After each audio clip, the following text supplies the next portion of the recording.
Congress target గా మాజీ మంత్రి కేటీఆర్ విమర్శలు గుప్పించారు. కాళేశ్వరం పైన కాంగ్రెస్ కు అవగాహన లేదన్నారు. మేడిగడ్డ కట్టిందే కేసీఆర్ అన్నారు. కాళేశ్వరం ప్రాజెక్టు చూడాల్సింది తాము కాదని కాంగ్రెస్ నేతలని చెప్పారు.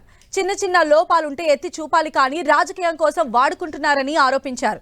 మరోవైపు పార్టీ నుంచి ఒకరిద్దరు వెళ్లినా వచ్చే నష్టం ఏం లేదన్న కేటీఆర్ రాజకీయాల్లో హత్యలు ఉండవని, బలవన్ మరణాలే ఉంటాయన్నారు. రేవంత్ రెడ్డి పైన ఘాటు వ్యాఖ్యలు చేశారు కేటీఆర్. కాళేశ్వరం ద్వారా వచ్చిన పంటలు, కాళేశ్వరం ద్వారా పండిన పంటల వల్లనే తెలంగాణ ఈరోజు భారతదేశానికి ధాన్య భాండాగారం అయింది, అన్నపూర్ణగా మారింది. కాబట్టి కాళేశ్వరం సక్సెస్ గురించి కొత్తగా మాకు చెప్పాల్సిన అవసరం కానీ, అందులో చిన్న చిన్న లోపాలు ఉంటే ప్రభుత్వం దగ్గరే మొత్తం అధికార యంత్రాంగం ఉంది. దాన్ని మంచిగా పూర్తిగా సవరించమనండి. చక్కగా ఎక్కడన్నా చిన్న లోపాలుంటే ఎత్తి చూపమనండి, మాకు అభ్యంతరం లేదు. కానీ దీన్ని ఏదో రాజకీయంగా వాడుకుంటామంటే వాళ్ళు ప్రతిపక్షంలో లేరు. ఐఏఎస్ల మీద అధిక ఆరోపణలు వస్తే చర్యలు తీసుకోండి, తప్పే.